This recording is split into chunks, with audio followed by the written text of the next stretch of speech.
नमस्कार। आज हम इतिहास के पन्नों में एक बहुत ही दिलचस्प राजवंश की कहानी में उतर रहे हैं, रीवा के बघेल राजवंश की। जी बिल्कुल। और हमारे पास रीवा बाघेल राजवंश और उसका इतिहास से जुड़े कुछ दस्तावेज भी हैं जिनके आधार पे हम बात करेंगे। हाँ, तो आज हमारी कोशिश यही रहेगी कि हम समझें कि ये राजवंश शुरू कैसे हुआ, इनके प्रमुख शासक कौन थे, मुगल और ब्रिटिश दौर से इनके रिश्ते कैसे रहे। और हाँ, क्या महत्वपूर्ण सुधार हुए और इनकी सांस्कृतिक विरासत क्या रही, मतलब एक पूरी तस्वीर बनाने की कोशिश करेंगे। बिल्कुल। तो शुरुआत जैसा हमने कहा गुजरात से होती है, करीब 1234 ईस्वी। जी, गुजरात के सोलंकी राजकुमार थे राजा व्याघ्रदेव।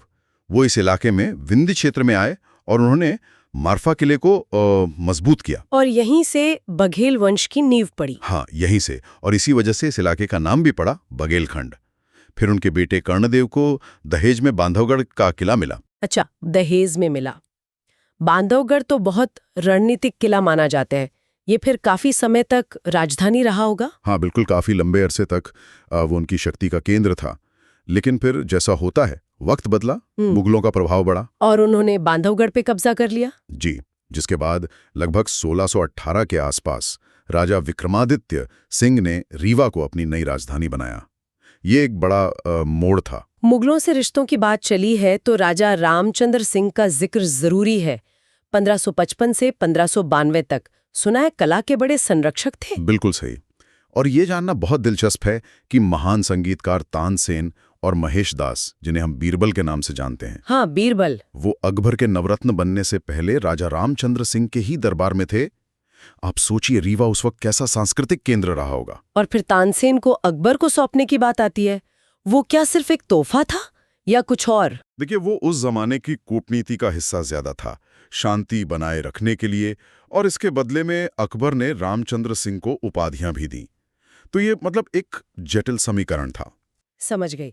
तो ये मुगल काल की बात हुई। अब अगर हम थोड़ा आगे बढ़ें ब्रिटिश काल की तरफ, अजीत सिंह का समय 1755 से 1809। हाँ, वो दौर काफी उथल-पुथल वाला था, पर उन्होंने रियासत को संभाले रखा। फिर 1812 में अंग्रेजों से संधि हुई और उनके बाद जयसिंह ने ब्रिटिश संरक्षण स्वीकार कर लिया। लेकिन सिर्फ राजनीति ही नहीं चल रही थी। विश्वनाथ सिंह जैसे शासक भी हुए 1835 से 1854 तक, जिन्होंने समाज सुधार पर भी ध्यान दिया। जी हाँ, बिल्कुल। उन्होंने हिंदी में नाटक लिखे, गोविंदगढ़ झील बनवाई। ये दिखाता है कि वो सिर्फ सत्ता नहीं चला रहे थे, बल्कि अपनी प्रजा के लिए भी सोच रहे थे। ये एक अच्छी बात है। फिर आए रघुराज सिंह 1854 से 1880 तक।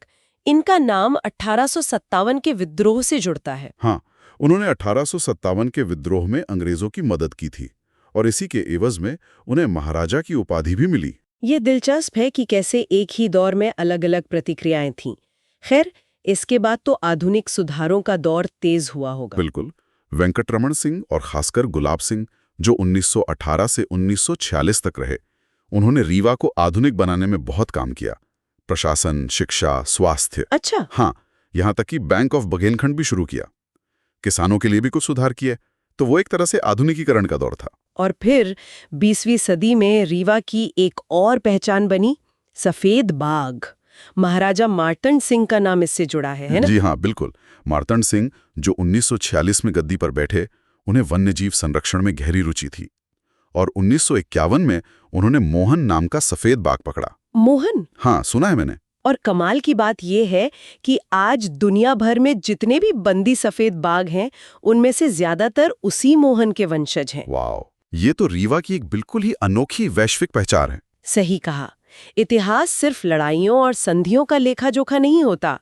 कुछ मजेदार किस्से भी जुड़े हैं। जैसे कहते हैं कि जब तानसेन रीवा में गाते थे तो एक जंगली बाघ किले के दरवाजे पर आकर चुपचाप सुनता था। सच में? ये तो अद्भुत है। हाँ, किंवदंती है, पर है दिलचस्प। और वंश का नाम बघेल भी तो बाघ से जुड़ा है। हाँ। कुछ परंपराएं तो उन्हें बाघ से उत्पन्न पूर्वज से भी जोड़ती हैं, एक तरह का टोटमिक विश्वास। अच्छा। एक और नाम याद आता है, ठाकुर रणमत सिंह का। हाँ, उनका क्या किस्सा है? हाँ, वो भी 1857 के दौर के ही हैं, जहां महाराजा रघुराज सिंह अंग्रेजों का साथ दे रहे थे।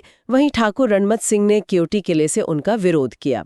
एक ब्रिटिश अफसर को मारा भी, लेकिन फिर बाद में वो पकड़े गए और उन्हें फांसी दे दी गई।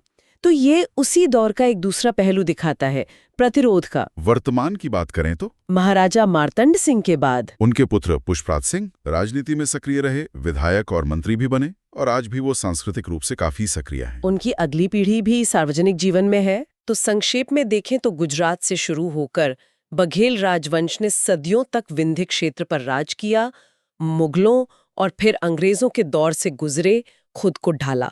और सिर्फ शासन ही नहीं किया, बल्कि कला, जैसे तानसेन के जरिए, समाज सुधार और वन्य जीव संरक्षण, खासकर सफेद बाघ के जरिए अपनी एक अलग छाप छोड़ी। बिल्कुल। और अंत में ये सवाल मन में आता है कि एक ही दौर में एक तरफ राजा रघुराज सिंह अंग्रेजों का साथ दे रहे हैं, दूसरी तरफ ठाकुर रणमत सिंह उनका विरोध कर रहे हैं। जी। ये जो विरोधाभास है, ये उस वक्त की रियासतों के सामने जो जटिल विकल्प थे, जो दबाव थे, उनकी निष्ठाएं कितनी बंटी हुई थीं, उसके बारे में बहुत कुछ सोचने पर मजबूर करता है ना? बिल्कुल सही कहा। ये दिखाता है कि इतिहास कितना बहुस्तरीय होता है और निर्णय लेना कितना मुश्किल रहा होगा उन शासकों के लिए। इस पर सोचना जरूरी है।